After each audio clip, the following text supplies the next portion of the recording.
And I said, God, I said, Lord, you know my heart. I don't want to. But I know that you've trained my hands for war, and I know that it must be your will that I go through it. Otherwise, you wouldn't be here. Therefore, not my will be done, but yours.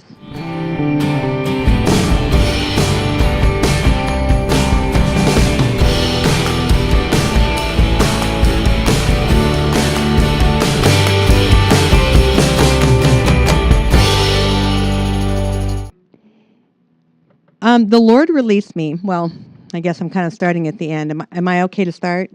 Oh, okay. Yeah. So we just got back from Tulsa, Oregon. I mean, no, Tulsa's not in Oregon. I didn't want to go to Tulsa. I had a hard time going to Tulsa. So we're back in Oregon. But let me start with,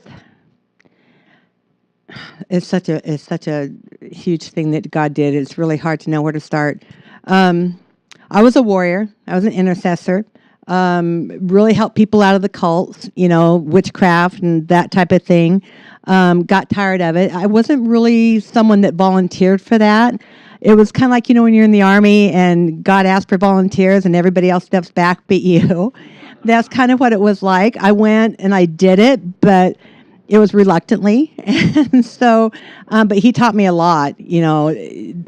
The people that you're helping out of witchcraft love you. The people that you're taking them from hate you. And so there's a lot of attempts on your life. And I had 4 that were in about, a year, and they were really, really bad.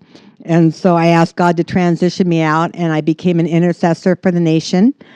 Traveled not with her, like we were in the same ministry, but with her ministry, Nita Johnson, Gathering of the Eagles. Right? So I was with her, for a few years, and God did a divine appointment with that. She was my mentor for a few years. And so, in fact, I had one experience, and I'll tell you the types of attacks I got. I went to Georgia after 9/11, and I'm trying to talk loud. Am I doing okay? Okay. And so we went to Brunswick, Georgia. It was after 9/11, and it was the first time. It was after Bush got reelected. And we prayed for him. Oh my gosh, I can't tell you all that was prayed there, but there was actually going to be an attempt on his life, and that was broken off. So there was a lot of powerful things happening, but we got done with the conference, or the intercession for him, and I was flying from Brunswick, Georgia, to Atlanta, to Texas to pick up my son, and then home. And I got on the airplane in Brunswick. It's about an hour, to Atlanta from the time you get to the gate, and there was a gentleman that was sitting across the aisle from me, and he started praying, and I thought, well, I'm really tired. I mean, it was like 5 o'clock in the morning. I was going to wait and do it on the longer flight, home and pray. But he was praying, and I thought, well, that's a good idea. I guess I'll pray. And so I started praying, and as soon as I did, I had a vision of our airplane.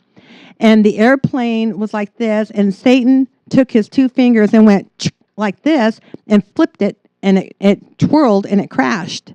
And so I thought, oh my gosh. And so I started praying the blood of Jesus over the wings and over the nose and over the tail, just covering that plane in the blood. And then I got that peace that everything was okay. So I thought, well, that's wonderful. It's all done.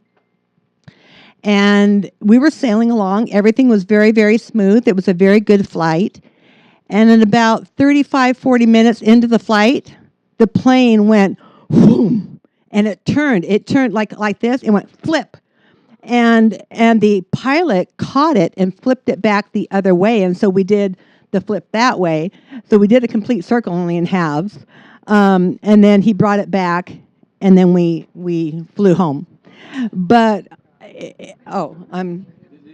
say what happened? What happened? Did he make any announcement? He didn't say a word. It was like, not even when we walked off, there was nothing. But everybody screamed. Everybody grabbed the back of the chairs. I mean, we thought we were going. And then I told the person that had been in with, the intercessors, I said, let me talk to you. We got to get off. And so I explained to him what had happened. But that was one of the better ones. I swore I would never fly again. I didn't like warfare at 33,000 feet, but I've had a lot of it. And so there were other attempts in my life. And so anyway, I really wanted out of the intercession warfare mode because I had one time where I was driving and I stopped at a red light, and it was in Monmouth where I grew up, and a car, I could hear it speeding behind me downtown. I mean, it's supposed to be 25 miles an hour. And I heard a sound like it was going 80 miles an hour. And I looked in my rearview mirror, and there was a car coming at about that speed. And I always pray the blood. And just before he got to me, and I expected him to hit me, just before he got to me, the car turned off. It went through a gas station and hit the gas pump, an explosion of gas. You know, it was like you see in the movies. And what had happened was he had passed out on the steering wheel. He'd had a seizure. The cool thing is the power of the blood, because he didn't wake up and turn it. After it spun and hit the gas pump and it blew up, they went over to him and got him awake, and he had been passed out on the steering wheel. It was God that moved it. And so that was the second one. A third one was some guy came to the house to kill me. He got mad at my husband, and he had been in prison for murder. But he came to the house to kill me because he was mad at my husband, and he was going to retaliate. And before he got there, the Lord told me to pray the blood and to pray and to bind the spirit of murder. And so he came into the house. He just burst through the front door. It was about 20 minutes after, and he came in just ranting and raving and cussing and just mad to the hilt. And I said, sit down, because God had told me, and I'd had the breakthrough. And so I told him to sit down, and he didn't even hear me. He just kept screaming and yelling at me in profanity and everything else. And I told him to sit down the second time. The first time he didn't even hear me. The second time you could see the light bulb went on, but he still didn't respond. The third time I said, sit down. And he sat down, and then because he submitted to authority, you know, then I had him, and I said, don't you ever come into my house and threaten me and, you know, to do all this. And I told him off for about 5 minutes, and then he left. And he called me about an hour and a half later and apologized. And he said, I did come there to kill you. And he said, but I want to turn my life over to God. You are a woman of God. You know, and he said, you will never see me again. I just wanted to apologize, and I've never seen him again. So after all that, you know, plus more, I was wanting to quit. You know, yeah, I was like done. And so, so the Lord came to me. We'd had kind of a peaceful 2008, and 2009 was pretty good.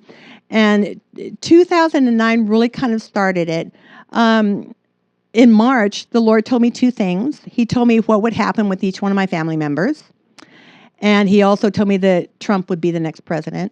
And so, you know, it was kind of cool. But then fast forward to Thanksgiving. He's checking the mic. Okay, this will be my new posture. It's just for the recorder. It's for the thing. So I don't know if this feels comfortable. But so Thanksgiving morning, I had a vision. And in the vision, 2009, Thanksgiving Day, I had a vision. And in the vision, the Lord gave me two choices. And it was like I was in an airplane. I was in Idaho at Boise. And the pilot of the plane had stopped there because there was an F5 tornado that she had to go through. And she was contemplating how to go through this tornado without perishing. And my husband and I in the vision were talking, and we thought, you know what? We don't have to take that airplane. It's 1 hour to fly, but if we drive, it's 8 hours. And, you know, in the vision, we would have blue skies and everything would be wonderful. We didn't have to fly. But if we took the plane, we'd get there faster, 1 hour versus 8. And I woke up. And the Lord spoke to me, and he said, I am giving you, this is a pivotal point in your life.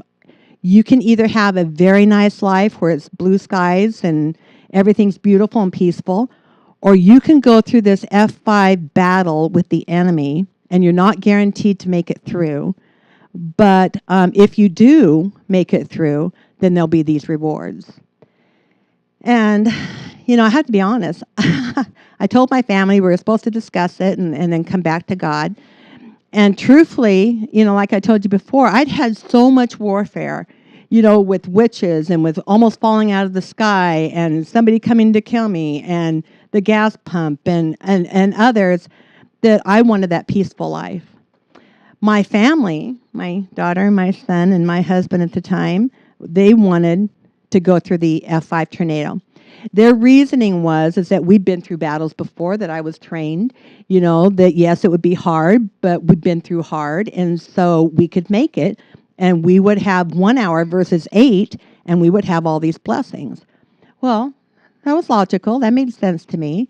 And I was reluctant, but I thought, well, okay, they kind of talked me into it. And so I went back to the Lord and I said, okay, God, we'll do it. We'll go through the F5. And that was about the end of November. We talked about it for about 4 or 5 days. December, the first week of December, the Lord came to me, personally came to me. And he said, it's not their decision. That decision doesn't count. He said, it's your decision. You're the one going to be going through it, and you're not guaranteed to make it through. It's not their decision. And I said, God, I said, Lord, you know my heart. I don't want to. But I know that you've trained my hands for war, and I know that it must be your will that I go through it. Otherwise, you wouldn't be here. Therefore, not my will be done, but yours. And, and that was my heart. I mean, truthfully, that was my heart. I did not want to go through it. It was like, but I know that you want me to, otherwise you wouldn't be here. So, okay, God, not my will, but your will. And that was the first part of December. Immediately, 5 things were taken from our house. And they took it spiritually. They didn't break in. Don't ask me how they did it. I don't know. But they took 5 things were missing. A power of attorney that I had for my parents, which gave them legal access to hit us. A necklace that I had that was very precious to me, that someone had given as a gift, and it was very, very precious. They took a few pounds of venison out of our freezer. They took $700 out of our safe, and they took a watch. So that was 5 things. That was the 5 areas that we were going to be hit in. So we found those. We found them missing. And this is bad. And so right before Christmas, a couple days before Christmas, my daughter got hit. She got hit with her heart. Now, we expected this F5 tornado to be outside. Up until this point, all of the warfare, all of the intercession, all of the battle had been with people on the outside. You know what I'm saying? This was an attack against my family. It came inside. And my daughter's heart started racing. It was about 200 beats per minute. It was spiritual, and I knew it, and it took me over 5 hours to break it. We were able to get it, or I was able to get it down in increments, and we finally, after about 5.5 hours, got to break. And so I thought, oh, wow, that was horrible. That was bad. A few days after Christmas, on the 27th, my son got hit. And he got hit with severe back and neck pain, excruciating pain, stomach ache, severe stomach ache, hospital-type stomach ache. And he had known how much I had been worn out from doing Christy for 5.5 hours, because it was a hard battle, that he had prayed for about 1.5 hours and gotten some of it down, but he couldn't get it. And so he came to me, and I took about 3.5 hours, and I got that broken off. And I thought, that was it. I thought that was the F5 battle, because they were really hard hits. It was only the beginning. It was only day 1. And so I had to go to a conference with Larry Randolph down in Tennessee, Blue Moon Conference. I went down there, and my husband called me and said Christy was being hit again, and she was being plagued with demonic thoughts. Just horrible demonic thoughts. And she went out to pray it off. I said, no, you get her back to the house. I want her under a covering. And so I flew back home, and Miles was being hit. Christy was being hit. it was horrible. I can't explain enough how bad it was. And so I started fasting and I started interceding and I started warfare. And I was warring through the house. Everybody was gone but me. And I'm interceding and I bind you, Satan, and I'm walking through the house and I am in intense warfare and the phone rings. And it's like, okay, so I answer the phone. I'm out of breath because I've been praying for like an hour. And it's a pastor from Glory of Zion, Chuck Pierce's place. And it's the associate pastor, Joe. Is that his name? Yeah, Pastor Joe. And I forget his last name. But he calls and he says, hello, is this Margaret Richards? And I said, yes. And he said, I'm returning your call. And I said, I didn't call you. And I said, and I am kind of busy, so I'm sorry, but I really need to go. I didn't call you. And he said, no, wait. He said, I have a note on my desk that you called here and asked me to call you, that it was important. And I said, I don't know what note you have on your desk, but I didn't call you, and I'm in the middle of intercession and stuff. And he goes, no. He says, what are you interceding about? And I told him about the 5 things, and he said, no, this is a divine appointment. He said, God is the one that had me call you. And so he told me, instead of me trying to retrieve them back, to find out from God what each one represented and the strategy of how to break it.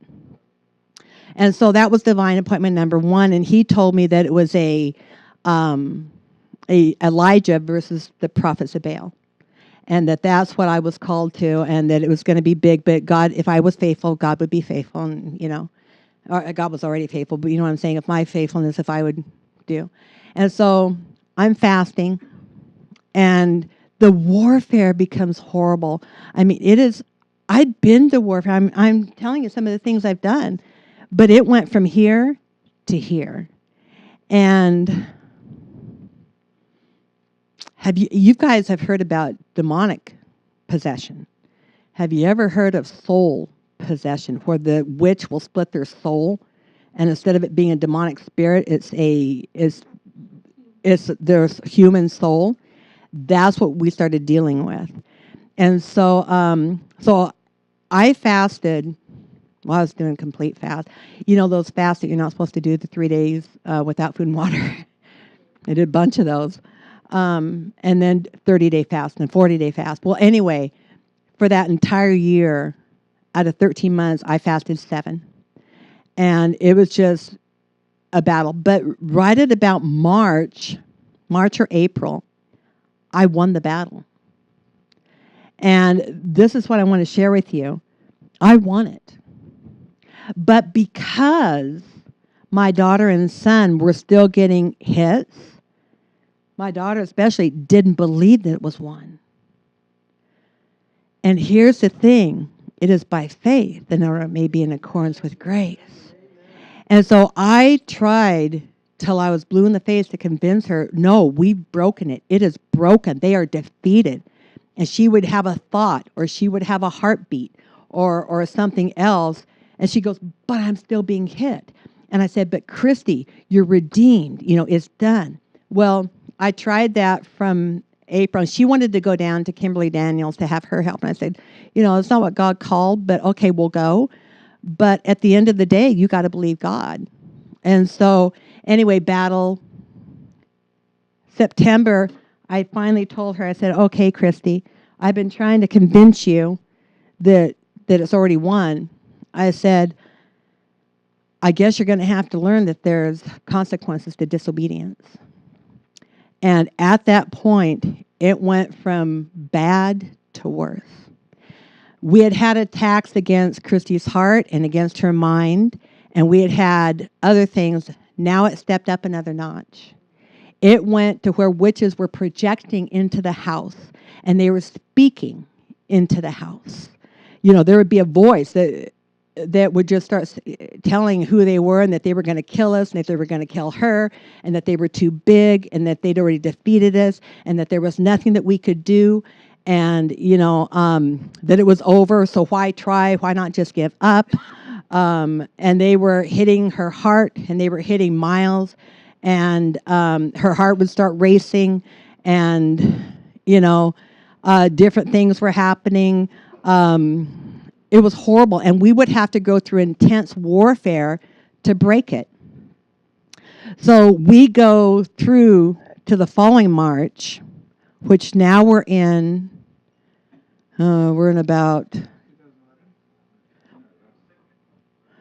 well, okay, so we went, well, okay, so that was 9, it was 10, yeah, we were in 11, so I guess it went 2 more years, because when did you go to college?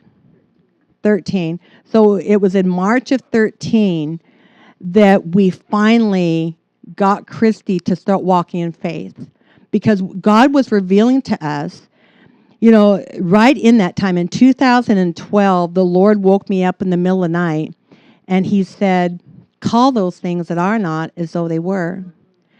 And I said, okay. And so the next day I started trying, and I was calling those things that are not as though they were, and it wasn't really working because I didn't know how.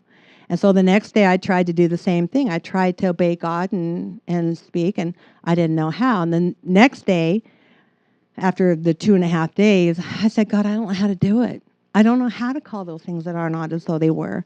And he said, go over and turn on the TV. And I went and turned on the TV, and it was Kenneth and Gloria Copeland. And, it's bad, because I had my opinion of Kenneth and Gloria Copeland, which was the name it, claim it, what we've all heard. But I'm telling you the honest to God truth, if it wasn't for them, we wouldn't have won. Because they taught me how to call those things that are not as though they were. After about 2 weeks, I finally was getting it.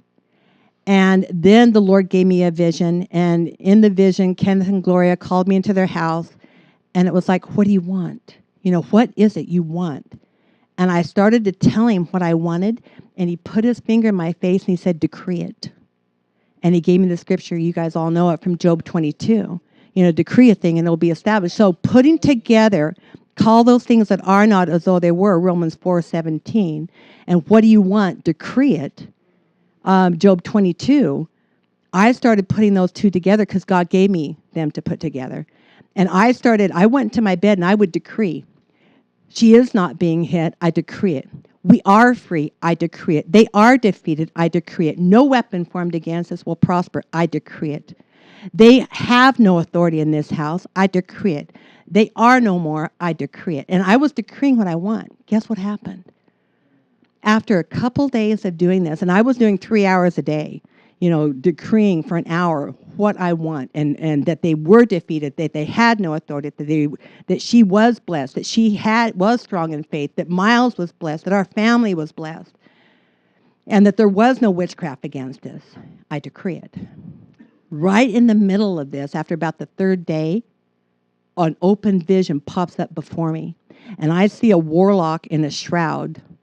And I can't see his face because it's black, but I see the shroud and I can see him. And he's decreeing on that end, and I'm decreeing on this end.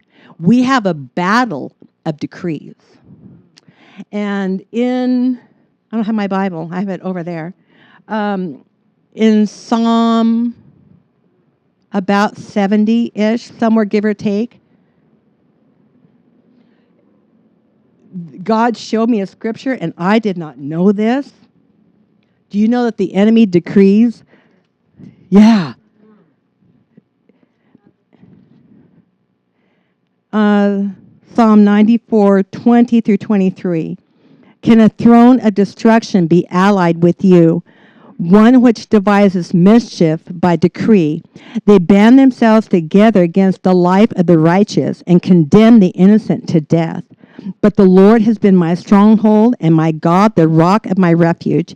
He has brought back their wickedness upon them and will destroy them in their evil. The Lord our God will destroy them. God gave me that scripture and showed me that the enemy decrees against us. I didn't know that. And that's why calling those things that are not as though they were and decreeing what you want is so powerfully important. So then that was huge in what God showed me to help win. Then in September of 13, an angel of the Lord appeared to me, and he stood at the end of my bed, and he said, In him all the fullness of deity dwells in bodily form. In him you are complete. That's Colossians 2:9. And all he did was read it, but there was such force, and he read it or spoke it just boom, just very determined, very matter of fact, very this is truth, very this is what you need to know. That in Jesus, all the fullness of the Godhead dwells in bodily form. And in Jesus, you are complete. And I love it because, I heard the angel, but I didn't get what he meant. So I started studying Colossians 2, and I went back a verse to 8 through 15.